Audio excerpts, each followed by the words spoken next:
badhee olaanaa naphii fakkaatu danda'a garuu hedduu takka yabbuudha. Kunis yabbuudha garuu diizaayinii isaa diqqoo adda adda jechuudha. Lamaan hundi bareeddii garuu diizaayinii isaa adda adda hordoftoonni kun ilaala. Isin hundi ilaala. Hedduu takka jaaladhe qabsiiwwan kanneen wallaahi laazim hedduu takka jaaladhe fi akka hiyyetti waan silaa ijoollee tiyyaa osoo bitu barbaade bitu olitti jechuudha kan yaadee kana bitu. Dhaqni tiyyaa waan bareedaa bilaanaalitti qorra akka ta'u daa'imman tiyyaa ijoollee lamaatti mallattee jirti. Kanaaf maashaallah tabaarakallaa kunoo ani boorsaawwan kwaalitii isaa eeggatee qabadhe dhufeetiin jira hordoftoota kiyya haadha. Meeshaan kun kamaatii tokkooti jechuudha. Inni kun isa orijinaalaa fi isa tokkoffaadha. Boorsaan kun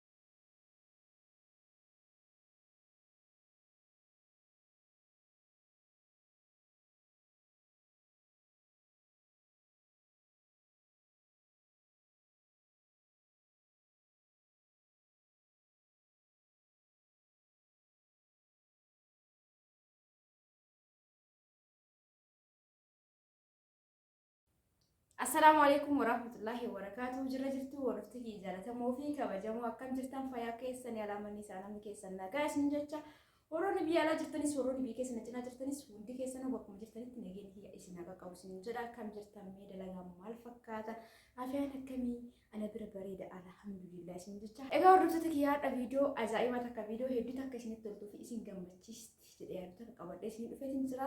Akkasumas warroonni gaafii garagaraa na gaafataa jirtan meeshaan garagaraa uffanni babbareedni biyya keessa ni jira jettanii tariitii biyya keenya keessa hin jiru jettanii yaaddan akka waliigalatti deebii isinii ta'a jedhee yaada jechuudha. Asumaan immoo warri viidiyoo kiyya laaltan laayikii gochuu hin dagatin. Akkasumallee harka dhibba keessaa parsantii walakkaan osoo sabskraayibii hin goone ilaala jechuudha. Uummanni keenya maaliif akka ta'e garuu hin beeku. Maaltu isinirraa dhaqatanii sabskraayibii gootanii laayikii gootan.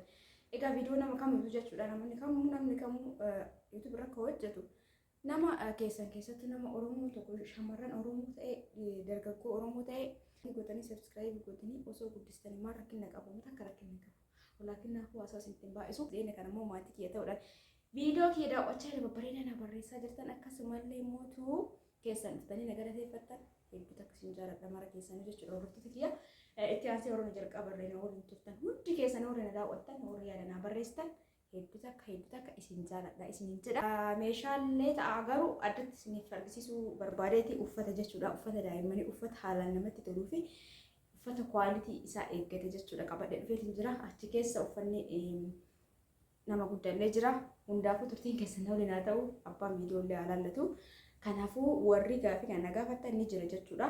Isin filannoon keessan jechuudha. Wanni bareedni wanni biyya alaa jiru ni jira biyya keenya keessa illee kan biyya alaatirraa seenu maallaqni jiraannan wanti hin jirre kamuu ni jira. Akkasumallee egaa warroonni farniicharii garaagaraa na gaafattan hojii kana nu hojjedhu jedhee ture. Egetti seen immoo waan kwaalitii qabuu fi waan istaandardii isaa eeggate isiniif dalagsiisa. Viidiyoo waraabuun dhugaa dubbachuuf ani yeroo viidiyoo duraan gadhiisu waan silaa hojjetu ibsan viidiyoo waraabee isinitti agarsiisa meeshaalee taanaan jechuudha. Garuu hattuun adaama kana keessa anumaa tana ol fuudhanii deemuunii malee homtuu nafne jechuudha. Hordoftoota kiyya hedduu akka rakkisaadha. Bilbila gadi hin baanii waraabanii ol deebi'uun rakkoodha. Sanii fi waraabuu dhiisee isiniin jedha. Kanaaf akkanumatti ani mana farniichara ollaa kiyya jira jechuudha. Haala bareedaa ta'een kan hojjetan haala bakka suuraayyuu kaasuu namatti hin dhiisan jechuudha. Nama beekan malee garuu rakkoo hin qabu ollaa waan ta'eef jechuudha. Maaliifree diizaayiniin kennamu jalaa hatama haala qulqullina qabuun kan hojjetan isaanii dhibbaan dhibbatti rakkoo takka hin qabu. Ani itti gaafatamummaa kiyyaan isiniif hojjechiisa garuu ani geessuu hin danda'u jechuudha. Kana jala sararee isinii himaa. Waan saniin gara kaanii meeshaa kwaalitii ta'e isiniif hojjechiisa. Farniicharii ta'e wanna farniicharii ilaalatu hunda isaatu jechuudha. Garuu geessuu hin danda'u malee wanna biraa isiniif hojjechiisa. Egaa hasaab isinitti baay'ee qajeelaman gara viidiyootti deemnu turtiin keessan waliin haa ta'u. Egaa hordoftoota kiyya akkuma yeroo kamuu dura akkanatti isinitti agarsiise eegas booda ol fuudhaa isinitti agarsiisa. Uffanni kun hundi isaatu uffata gara maatii tokko ergamu maashaallah tabaarakallaa hundi isaatu banee isinitti agarsiisa jechuudha. Hedduu takka wanni bareedni anadha isinitti agarsiisu ijoollee keessaniif waan kwaalitii waan istaandardii isaa eeggate jechuudha maashaallah tabaarakallaa. isinitti agarsiisa. Haga dhumatti na waliin tura. Kunoo uffata akkana jiru kanneen maashaallah hedduutu akka jechuudha. Waan bakka akkam jedhee isin hima. Biyya keenya keessa yeroo baay'ee ijoollee xiyyaaf jedhee maallaqa ergaa. Garuu guyya takka akka yaada sanitti bitanii fi suuraa kaasanii natti erganii. Uffata birri ergee jira garuu suuraa kaasaanatti ergaa uffisaa yoo jedhuun takka rafte naan jedhanii takka immoo deemte naan jedhan takka ijoolletti agarsiifatu deemte osuma naan jedhan ji'a sadiif deema. Kanaaf mi'atumti bititiniin naaf dhufanii haa fudhatanii naan jette jirti. Maashaallah tabaarakallaa dachaa gochuu dachaa ta'u uffata ijoollee ta'ee ka tokkoffaa ta'e jechuudha yeroo amma biyya keenya keessatti. Egaa wanni guddaan namatti tolu immoo taayitii qaba jechuudha. Hordoftoota kiyya maashaallah. Egaa gubbaa isaa kun akkuma argaa jirtan kana waan kootii biraa qabu fakkaata garuu isuma jechuudha maashaallah waan bareeda kwaalitiidha jechuudha taayitii qaba. Egaa gatii isallee isinitti himaa tun immoo asitti adda akka kaaniitirra jechuudha. Maalummaa akka isii adda godhu isinitti agarsiisallee ni mul'ata jedheetii yaada. Boorsaa qabdi maashaallah kunoo halluun isii akkana jirti jechuudha. Harkoon isaa dheeraadha. Ijoollee teessanii gisee bittan zimbiloon karaa irratti gurguramu jira. Cadhiseetum jechuudha. Uffatuma biyya keenya keessaa ta'ee barka bareedni jira. Kunneen garuu ka biyya keenya keessaatiin ka biyya keessaa miti kunniin. Uffata kanneen yoo beektanii qabattoo qaba. Egaa akkanatti haga akkasinitti agarsiiseen booda as jala isaa baqa baay'ee namatti tola uffanni isaa jechuudha. Gabarii qaba hordoftoota kiyya. Intura as keessa illee waa hedduutu jira. Qamisiiwwan garaagaraa. Qamisiin namatti tottoltu maashaallah tabaarakallaa gatiin isillee bareeda jechuudha. Hundaafuu walumaan laalla. Hagantaa isinitti eega agarsiisin gahaa viidiyoo keessatti ilaaltanii na waliin turaa gadhumaatti amma isinitti agarsiisa. Hordoftoota kiyya takkaa isaatiin ol fuudhee isinitti agarsiisa. Isin hanga dhumaatti na waliin turaa carqii ijoollee kanarraa ka'a. Uffanni ijoollee kaaf ni beektanii. Namoonni jechuudha uffanni biyya keenya keessa hin jiru jettanii yaaddan deebii guddaa isin ta'a jechuudha. Maallaqni jiraannan carqiin kwaalitii isaa eegata. Qamisiiwwan kanaan ijoollee xiyyaa wal fakkaata ta'eef yeroo baay'ee aynaan kanan ta'in malee jechuudha. Garuu waan bakka isinitti tolu tokko maashaallah tabaarakallaa haga dhumaa kun dhiyeessee isinitti agarsiisaa. Boorsaa qabaa. Kunoo bakka maashaallah kanan qabattoo qaba. Qabattoo isallee kunoo itti godhee isinitti agarsiisa. Ijoollee xiyya sirriitti gammachiisuu barbaada maallaqa fedhe haa ta'u bitiitumaan ati anumatti viidiyoo akka isaan godhan barbaadanaa jettee jirti. Kanaaf qabattoo kan akkam gootanii jalqaba as keessa seene ka diqqaa kana keessa jechuudha. Diqqoo anaayyuu inni godhee ture waan ta'eef kun olaala qabattoon isaa laastikiidha jechuudha. Ijoolleen teessan yoo guddataa deemtes laastikii waan ta'eef bareedaadha. Laala ni yaa'a jechuudha. Laala haga barbaade yaa'a jechuudha argitanii. Maashaallah tabaarakallaa kunoo lakkoofsa qaba asirra jira. Egaa saayitii isaa asirra jira. Maashaallah daa'imman hoggaa tunaan fakkeenyaaf hoggaa 8 irraa kaatee haga hoggaa 11 12 ni taati jechuudha. Maashaallah tabaarakallaa dheertuudha. Tuni eewwanni hin qabdu maqaan isaa maali? Taayitii hin qabdu garuu cuumni isii maashaallah walla akkanatti tola nanabbii fakkaatti malee jechuudha. Waan jabaataa hedduu akka namatti tolte an akka ijoollee xiyyaatti filadheetiin bitee kana fakkaata. Boorsaa qaba. Boorsaan isaa kuni yoo barbaadan akkanatti qabatuu danda'an biratti ijoollee waan boorsaa qabu waan garaagaraa ofitti bakka waan akka jaalatanii beektanii boorsaan isaa kun akkuma boorsaa nama guddaa filannoo qaba jechuudha. Barbaadan ta'eera kanarratti deebisanii asirratti fannifatuu danda'anii baay'ee akka jaalatan boorsaa ijoolleen hin beekanii fi biyyaarraa hedduu akka itti gammadan jedhee yaada. Maashaallah tabaarakallaa. Uffanni biyya alaatii dhufu gisee baay'een argaanii uffata kwaalitii akkasuma reeggatee fi maaliif akka ta'e beeku talitiin uummatu gadi aanaa bitee gara naaf fakkaate kuni maashaallah tabaarakallaa. Egaa haasawwan baay'isu gara gadiitti isin dabarsaa. Qamisii akkana jirtu tan kun qarshii 2000 bitee fi jira isiniin jedha hordoftoota kiyya. Maashaallah tabaarakallaa. Gatiin isii ani carqoomni isaa hedduu natti tola jechuudha. Gatiin uffanni daa'immanii ni beektanii hedduu takka widdiidha. Kuni garuu osoo akka fedhan itti kafalanii tokkoffaa haala amantii kennan bakka jechuun baay'ee namatti tola. Harkoo qaba. Gadi nama gayaa ijoollee teessan akka barbaadanitti haga mormaa ol dhossa kuni asiin diizaayinii tanaa qabaate malee harkoon guutu jedhe jechuudha. Qarshii 2002 bitee fi jira isaa lama. Itti aansee immoo diizaayinii kana.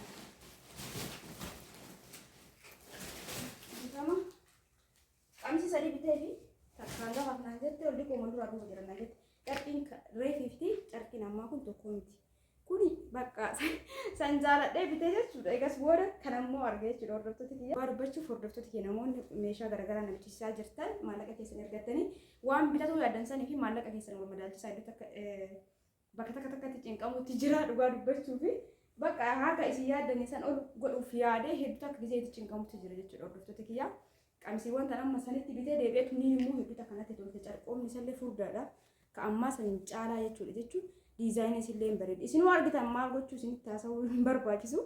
Kana fakkaata kun kana jirti tun taayitii qabdi jechuudha. Hordoftoota kiyyaa kunoo taayitii illee qabdi. Maashaallah tabaarakallaa qabattoo qabdi. Kun immoo boorsaan qabdu taayitii qabdi. Wanni guddaan isin beeku qabdan carqoomni isaa maashaallah hundi isaaniitu jechuudha. Carqoomni isaanii baay'ee namatti tola. Gabarii qabaa. Gabariin isaatu kun akka qamisiin oolonni jedhuuf ni beektanii itti aansee tana. Wanni isinitti hin jiru kwaalitii tokkoffaa. Qamisii amma ijoollee kanneen keessa ijoollee qamisi ijoolleef ta'u keessa kan yeroo ammaa biyya keenya keessatti tokkoffaa ta'e kanneen jechuudha. Kana ta'ee diizaayinii garaagaraatu jira. Tun immoo sirrimaa adda jechuudha. Gubbaa isiitiin kun akkana jirti. Afoo isiitiin kun kootii wayii fakkaatti. Qabattoo qabdi. Maashaallah harkisii laastikii qaba. Hordoftoota kiyya.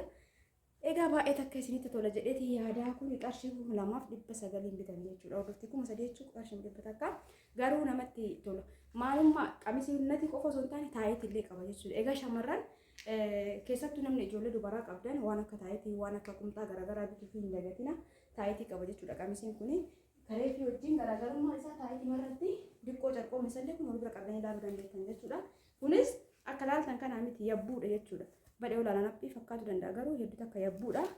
Kunis yabbuudha garuu diizaayinii isaa diqqoo adda adda jechuudha. Lamaan hundi bareeddii garuu diizaayinii isaa adda adda hordoftoonni kun ilaala. Isinumti ilaala. Agartanii? Kana 2,900 kana 2,000 kana aina lamatti bitee jira. Taayitiin isaa asitti irraa bu'ee fakkeenyaaf kunillee akkanatti isa kan hangafaaf naan jette kuni haga waggaa 13 ni ta'a jechuudha. Lakkoofsa qaba. Haga waggaa 13tti ni tajaajila dheeraadha hedduu taayitii qaba kun jechuudha. Kunillee akkuma saniitti waan isinitti himuu hin jiru kana lamatti bitee fi maashaallah tabarakallah kun kana fakkaata isiniin jedhaa qarshii 2,900 kunillee taayitiin isaa kunuuti. Kana kajalaa kana wajjin wal fakkeessanatti fakkaata silaa kana ta'uu qaba akkanumatti bitame jechuudha. Kunimmoo kana fakkaata.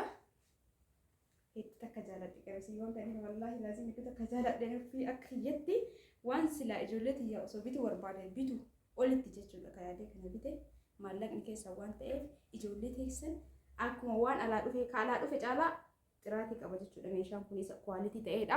Kanaaf hedduu takka itti gammadanii wanti irraa hin jiru qabattoon qaba jechuudha. Baay'isee namatti tola yoo isaan uffatanii amma maashaallah tabaarakallaa baay'ee takka namatti tola. Egaa akkasiin jedha kanneen lama isinitti meetiin jira qarshii 2,900 kana lamatti bitee fi san immoo tokkotti 2,000 bitee jira.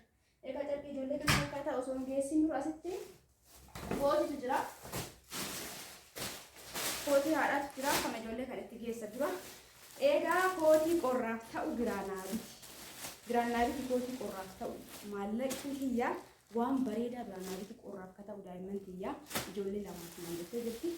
Kanaaf maashaallah tabaarakallaa kun ani maallaqa keessan ergattan taanaan wanti ani waan hin xaamne isin bituuf hin jiru jechuudha. Kun haga dhumaa dhiyeessisanii agarsiisa. Uffata kana ni beektanii namni beektan kwaalitiin isaa qofa osoo hin taane garaagarummaa qaba. Fakkeenyaaf fuudhamma waa lama qaba. Ziippillee qaba. Asitti immootu qulfii qaba jechuudha. Yoo ziippiin tabalaashee qulfii kanaan tajaajilamuu dandeetti ijoolleen. Ufee kiyyaa ol qabee qaqqabee akka waan kiyyaatti waan kiyya caalaa wallahi dhugaa dubbachuuf wanta isinatti ergitan hundi isaatu waan kiyya caalaa itti dhimmamaa jira jechuudha. Kun garaan isaa keessa kana fakkaata.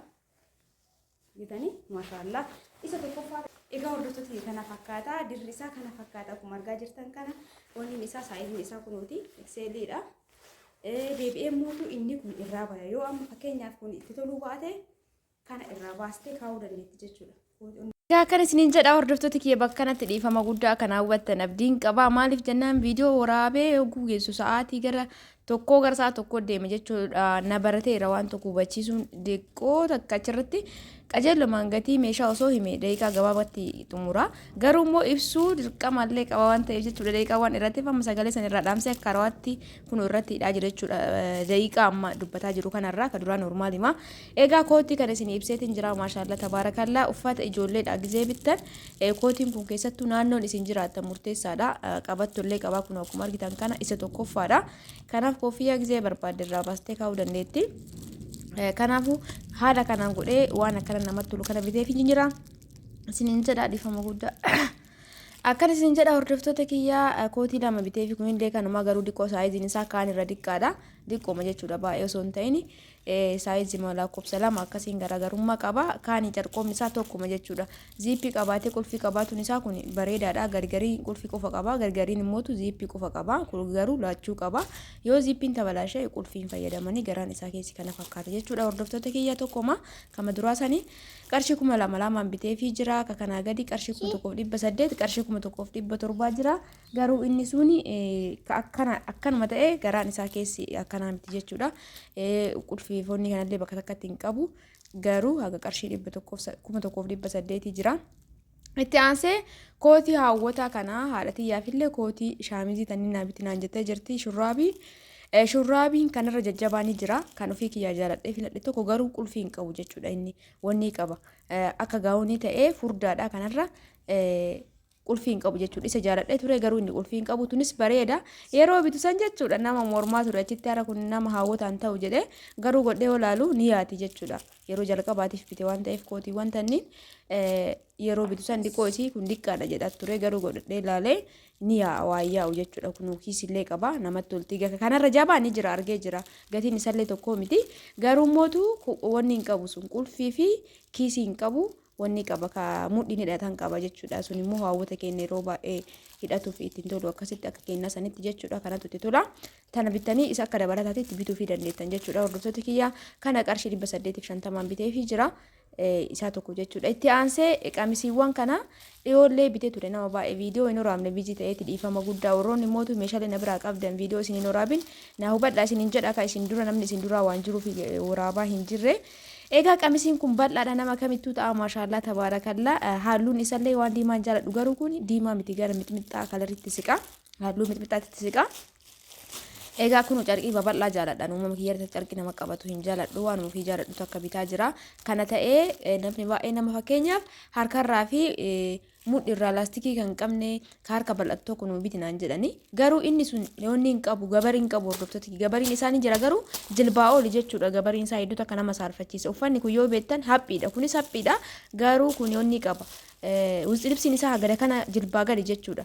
Carqoomni isaa haphiidha ni beektanii hundi keessan kunoo kun libsiin isaa hagada kanaati jechuudha maashaallah. Kanaaf kana bitaa jira. Kan namni baay'ee natti ergu sun qullaadha. Sun bituullee hin barbaadu baay'ee takka qullaadha nama saarfachiisa jechuudha. Gabariin isaa jilbaa olitti sanii fi kana isinii wayyaa kun nama feetetti ta'a. Yoo isinitti dheerate immoo jala isaa abbaa bitaniif sanoo itti dheerate hooborduukii jala isaa irraa muruu danda'an carqiin tirfiidha waan ta'eef jechuudha. Gabaabbatee nama maxxanurra tirfii ta'ee irraa qannasuu jala isaa jechuudha. Waan gara kaanii gara kamiinuu bareedaa mudhiirrallee afaanirra laastikii qaba. Egaa qarshii 2,200 bitaa jira hordoftoota kiyyaa. Kawusi libsii yookaan gabariin isaa gabaabbatu sun qarshii 1,800 qarshii 1,700 jira jechuudha. Kawusi libsiin isaa jilbaa olii sun garuu inni hedduu takka namatti hin tolu. Yoo machee wanta kana gootanii yoo ilaaltan qaama nama mul'isa jechuudha hordoftoota kiyyaa. Tasadaffaa tana hedduu takka jaaladha. Dhugaa dubbachuuf qamisiiwwan tanniin akkuma seenteen warri ani irraa bitaa ture sun tanaan dura irraa bite akkana yeroo baay'ee bita jedhee maamila godhadhee jira uffata kaninis qamisi tanniin jechuudha. Akkuma meeshaan seenee naa dawwalan hedduu takka jechuun jaalala namaa qaba wallaahi alhamdulillah rabbii kiyya. Egaa akkan isiniin jedha halluu isaa kana babbareeda tokkoffaa akkuma meeshaan seenee dhaqee anatu filate jechuudha. Viidiyoo kana waraabin qamisiiwwan hedduu bitee jira. Hunda isaatu suuta isinii waraaba maal jechuu barbaadeetti akkuma meeshaan seeneen osoo namni filatin natti bilbilan jechuudha. Egaa si dhaqee filadhee halluu babbareeda jira maashaallah tun hedduu takka na bareedde. Tasadaffaa tana ofii kiyyaa halluu kana filadhe jechuudha hordoftoota kiyyaa. Tunillee akkuma kaawwaniiti libsiin isaanii dhedheeraadha uffata kanatti toleef jechuudha. Isuma kana osoo mana hodhisiisaa dhaqxanii gaafattanii wannidha qarshii 3,500 akkas qamsii akkana isin hodhanii xumuruuf maaliif wadadeessanii fakkaate bakka hodhaa sodattanii meetira takka qarshii 500 gurguran jechuudha. Maaliif kiraa manaa san shaffanuuf warra harka hojjete san shaffanuuf ka gabarillee hisaabanii maaliif carqii hodhaa tokko amma nama guyyaa takkatti nama baay'ee hin argatan jechuudha. Saniif irratti baasanii qaamisiiwwan nama fide kun immoo bakka baay'innaati isinii fide isiniin jedha hordoftoota kiyyaa. Itti aansee uffata kana dheengadda bitee ture viidiyoo darbe keessatti kun garuu isuma ta'ee guddaadha jechuudha. Shaarbiiwwanis ta'ee shiitii ta'ee darbannoo aynaa hedduu jira. Kuni ka tokkoffaa ta'ee ka irra jabaati ka dheengaddaa sun xiqqoo maakalanyaadha kun immoo bal'aadha. Shaarbii fi ka shiitaaf ta'uu qaba jechuudha. 1200 bitee ka 1000 bitaa ture sammuuna duraa san anastanyaa garuu isin jabaa waan naan jetteef ka dheengaddaatti irra ka bal'atu jiraate naan jettee jirti. Kanaafuu ka bal'atu gosa lamatti bitee fi jira jechuudha. Shaarbii fi shiitii 1200 itti aansee kan ammoo viidiyoo mikiirraa iskiriinshotii gootee harkoo guutuu dhiisaa fi shaarbii isaa wajjiin naabiti akka harkoo guutuu ga'utti jettee uffanni kun hedduu takka bal'aadha. Baawoniin kun shaarbiin isaallee kakaawwaniit irra bal'aadha jechuudha hordoftoota kiyyaa. Eegas booda kanatti shaarbiirrallee onniin isaa harka guutuuf sirriitti jechuudha. Uffanni isaa ka jalaa kana dheengaa dhiyoo tana qarshii 2500 bitaa ture amma 2700 bite jechuudha hordoftoota kiyyaa.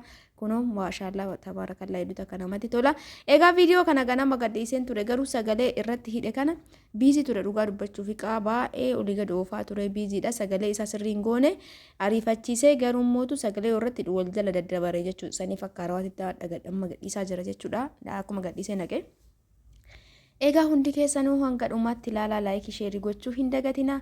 Uffata ijoollee Oromoo na gaafattan uffanni kumuu jira tuuttaan garaagaraa wanni isin barbaaddanii itti aansee haati meeshaa kanaa boorsaa kwaalitii ta'ee yeroo takkatti seerii tokko kwaalitii naabiti itti aansee immoo diqqoo gatii lashiidhaan jette boorsaa yeroo amma kwaalitii fi ani ufii kiyyaa bitadhe kana ijoolleetti yaabite boorsaan kun isa orijinaala jechuudha. Wanni tun irraa baatii itti deebiti waan garaagaraa irsaasii laaphisii iskiriiftoo garaagaraa qalama keessa kaa'uu danda'an jechuudha. Itti aansee kiisii 3 qaba hordoftoota kiyyaa kun akkuma argaa jirtan kan boorsaa gizee bittan xarzii isaa laala xarzii ka qabu tokko jira ka'uma san qurxamuu xarziin kun maali hojjettan isinitti agarsiisaa kun waan isin qabdu isinitti agarsiiseen booda kun bakka 3 qaba jechuudha. Guddaa kana kitaaba garaagaraa keessa kaa'uu dandeetti ijoolleen misaa'ii qallee akkasumas waan garaagaraa sooftii garaagaraa kun xarziin ani isiniin jedhe sun as jala jechuudha. Boorsaan baay'inaan as jalaan jajjabaatuuf xarzii qabu bakkuma saniin qurxama jechuudha. Kun garuu ni miicama hedduu takka bareeda waan kwaalitii yeroo amma tokkoffaa kana ta'e jechuudha hordoftoota kiyya qarshii 1200 bitee jira. Isuma ta'ee seerii tokko immoo ka isa irra diqqoo ta'e diqqaati mucattii diqqootiif isuma kana guddaan biti tokko mootu kalashii ay nama tokko ta'ee jechuudha. Kun halluu isaa garaagara godhee wanni hundi isaatu tokko ta'ee halluun garaagaraa taani mootu wanni hundi isaatu tokkoma jechuudha. Kanaan isimatu akkuma ijoolleen ol duraa duuba jiraniin tokko guddaa tokko diqqaana jette maaliif boorsaa guddaa kan ol fakkaataa lachoo bite ta diqqoo sanitti baa'ata jechuudha. Itti aansee mucaa dhiiraatiif illee boorsaa gatiin isaa lashii ta'e lamatti naabiti naan jette jechuudha hordoftoota kiyyaa. Tokkicha wuddiin biturra dafee wanni kutaa waan ta'eef lama bitiif naan jette jijjiiratu ay nama tokko ta'ee ufiinatti ergite isa kana boorsaan kun diqqoo gatiin isaa lashiidha. Kanumallee ta'ee kanarra gadi aanaa jira jechuudha. Qulqullinni isaa jajjabinni isaa xarzii reefsiniin jedhe sun as bira jira isinitti agarsiisa. Kun amma xarzii qaba garuu filannoo haadhaati. Kun olaala xarziin as jala jiru kun inni kun ka jabaataa fakkaatu kun xarziidha jechuudha. Achumaan cirama osoo carqii ta'e namatti tola jechuudha. Boorsaan xarzii qabu kun baay'een turu bakkuma saniin qurxama jechuudha. Bakka xarzii jajjabaatu kan agartanii asumaan qurxama. Kana isiniin jedhaa gizee boorsaa bittan. Itti aansee mootuu waan hundaa ni qaba garuu kiisii cinaa saniin qabu isa gurraacha kana lamatti bitee fi lamaan jettee jirti waan ta'eef egaa kan lamaan kana qarshii 850 bitee jira. Kanuma ta'ee mootuu akkanuma ta'ee kan lammaffaa jira jechuudha. Inni kunis tokkoffaa ta'eeti miti boorsaa dura bite san irraa isaa gadi. Kun immoo tokkoffaaf lammaffaa qaba jechuudha. Kun tokkoffaati. Kana ta'ee kan lammaffaa qarshii 650 akkasiin ni jira jechuudha. Hordoftoota kiyyaa innuu gadi aanaadha garuu kanarra gadi aanaa ni jira jechuu barbaadeeti. Egaa akka isin jedhu hordoftoota kiyyaa lama bitee fi jira. Ijoollee sanillee tokko bitee isaa eegalame bitte ijoolleedhaafis aynaa tokko bittee fi deebitee muutu akka dabalataa akka jijjiirratetti tokko itti na dabaltaaf nan jette kun gadhiiraati lamaanuu qarshii 350 bitee fi jira. Itti aansee ijoollee isin dabalataaf nan jette kana kun gatiin isaa lashiidha kana kwaan gatii ol kaa'aa waan biteef jecha akka jijjiirataa ta'utti kan ammoo kama gatii lashiinaan jette kun akkuma argaa jirtan kana bitee fi jira hordoftoota kiyyaa kana fakkaata kiisii 3 qaba akkuma argitan kana jira jechuudha. qabannallee qaba. Egaa kanallee qarshii 850 bitee fi jira isaa lama jechuudha. Kanuma ta'ee ka 600 ka 700 illee jira. Kana garuu 850 bitee ammatti. Egaa akkanis siin jedha hordoftoota kiyyaa. Egaa meeshaa ijoollee akkanaan isinitti agarsiiseen booda viidiyoon kiyya kana fakkaata hordoftoota kiyya akka isinitti tolullee abdiin qaba. Viidiyoon kun isinitti laayikii sheerii gochuu hin dagatina. Woroonni meeshaan biyya keenya keessa hin jiru jettan hundi isaatu ni jira. Akkasumallee woroonni farniichara garaagaraa nan jettan viidiyoo waraabee gadi isin hin danda'u. Akkanumatti dhibbaan dhibbatti waan bareedaa isiniif hojjedha namni barbaadan. Lakkoofsa kiyya akka dabalatatitti afaaniin isinitti hima. Viidiyoo keessa ni jira garuu namoonni haaraa dhuftan lakkoofsa nagaa battan yeroo baay'ee bakka sanitti barreessuun dhorgaa waan ta'eef jechuudha. Egaa afaaniin irra isinii ba'a hordoftoota kiyya isiniin jedha. Wanni barbaadan yoo jiraate heloo jettanii waan kwaalitii isaa eeggate waan babbareeda isiniif bita garuu geessuu danda'u. Haala isinii mijeessee maatiin keessan dhufanii yoo tareetti namni isin nama kiyya jettanii abdatan tokko dhufanii qaabata rabbuma dhufanii isinii fuudhuu danda'a jechuudha. Karaa sanii yoo walii galle heloo jettan. Lakkoofsi kiyya duwwaa 9 duwwaa 1 21 duwwaa 6 73 kanaan dubbistan. Duwwaa 9 duwwaa 1 21 duwwaa 6 73 heloo jettan karaa WhatsAppiitiin dhufanii ni argachuu dandeettan. Akkasumallee woroonni meeshaa bituuf yaada qabdan meeshaa ka bituuf yaada qabdu ji'a tokko ji'a lama booda garuu amma dhuftanii dubbisuun bu'aa isiniin ga'u jechuudha. Ani rakkoon qabu isiniin keessummeessa garuu mootu wanni namni isinitti himu ji'aadhaaf isin tajaajilu jechuudha. Warreen gatiin meeshaa kanaan isinitti himu ji'a lamaan hadhaatii fi isiniin tajaajilu jechuudha. Yeroo bituuf qophooftanii sammuu keessan qophii ta'ee wanti kun namni bitee fi miti meeshaa ka bituu qabdan. Tole sirriitti bakka kanatti jechuudha. Namni tokko biteef dadhanii bituu hin qabdan maallaqa waan qabdaniif qofa jechuudha. Wanni kun na tajaajila na fayyada galee meeshaa yaadni kee galtee tariitii nama bultii qabu taatiifaa galtee mana kee keessatti si tajaajila dhugaadha. Garuu mootu namni ummaan bitee qofa waan naannoo kee hojii waliin madaallee an fakkeenyaaf meeshaa elektirooniksii garaagaraa naannoo kee irratti hundooftee itti gabbatuu qabdu jechuudha. Bakka san ifaan hojjetaa hin hojjetu waan garaagaraa laatta jechuudha. Kanaaf akka dhiifama waan balleessellee jechuudha. Akka yaada kiyyaatti akkasiin jedha. Woroonni meeshaa bitatu barbaadan gisema qophooftanii hadha yookaan boru maallaqa keessan erguuf yaaddan dubbisaa isin jedha. Yoo balleesse dhiifama. Viidiyoo kana immoo laayik sheer gochuun hin dagatinaa. Viidiyoo biraatiin inshaallah waan babbareedaa qabadha isin dhufa. Isin hundumtuu akkuma jirtanitti fayyaa ta'a. Qamisiiwwan amma isinitti agarsiise kana liqqa'ee isinitti agarsiisa turtiin keessan humnaa ta'u. Egaa hordoftoota kiyya qamisii kanneen maaliif uffadhe isiniif fakkaate akkuma keetitti uffadhuutiin kan siddi riqoo isii sirra gadi dheeratu naabiti waan naan jetteef jecha ofirratti lakka'ee kunoo abbaa feetanitti ta'a qamisiin kun riqoo isii harka jala nama kamuuf ni ta'a. Kunoo harki isaa jala saniif isinitti agarsiisa jechuudha. Hordoftoota kiyya dheeraadha. Yoo isinitti dheerate irraa gabaabsuu jechuudha. Kunoo bal'aadha baay'iseen jaaladha uffata babal'aa. Maashaallah tabaarakallaa haati uffata laallattuuf jecha kunoo ofumarratti lakka'ee garuu tirfiin irra jira jechuudha. Irraa muruu ni danda'ama. Tarii hanqalloo waan ta'eef jecha nama furdaa ta'e ni kaasa oli. Kana fakkaataa hedduutu akka babbareedaa qamisiiwwan kunniin haphiidha garuu hedduutu akka babbareedaa yeroo takka gadiin ba'uufillee hedduu namatti tola. Namoonni hijaaba garaagaraa wajjin maachii gootanii bitatullee yoo barbaadan hijaaballee irratti isinii bituu danda'u waan isaan wajjin deemu jechuudha. Egaa viidiyoon kun akka isinitti tolu abdiin qaba. Hordoftoota kiyyaa isinitti tolu laayikii sheerii gochuu hin dagatina. Yaadaaf qeqe keessan gaafii yoo qabaattan isinii ifan taane yoo jiraate bakka saanduqa koomentiitti tolumaa galatti yaada muraada keessan barreessaa isiniin jedha hordoftoota kiyya. Egaa warroonni na dhaggeeffataa jirtan hedduu akka galatooma ulfaadha laayikii gochuu immoo hin dagatina. Viidiyoo biraatiin inshaallah yeroo rabbi jedhe walitti deebina hangasituu hundi keessanuu bakkuma jirtanitti fayyaa naa ta'a isin jaaladha isin kabaja isiniin jedha hordoftoota kiyya kunoo kana fakkaata. Egaa meeshaalee garaagaraa wanta isin barbaadan mara eegata akka eegale isiniif bitaa inshaallah. Garuu isin hordoftoota kiyya karaa ani jedhu kanaan qofa jechuudha geessuu waan hin dandeenyeef badoomaa fi miti biizii waan ta'eef jechuudha mana keessa saniif geessuu hin dandeenye garuu isinii bitee maatiin keessan dhufanii yoo fudhatan ani rakkoota akka hin qabu namni farniichara barbaadan illee aan ofii kiyya ofitti amanamummaa guutuudhaan isiniif dalagsiisa waan qabu qamisiin tunis kunoo tana fakkaatti hedduutu akkanatti toltee jirti qamisiiwwan hagammaa uffadhe keessaa kamtu bareeda koomentii barreessaa isiniin jedha hordoftoota kiyya. Egaa haati meeshaalee akkatti toluuf akkanatti agarsiisee kootiiwwan kana fakkaata. Viidiyoo biraatiin dhufaa. Baay baay.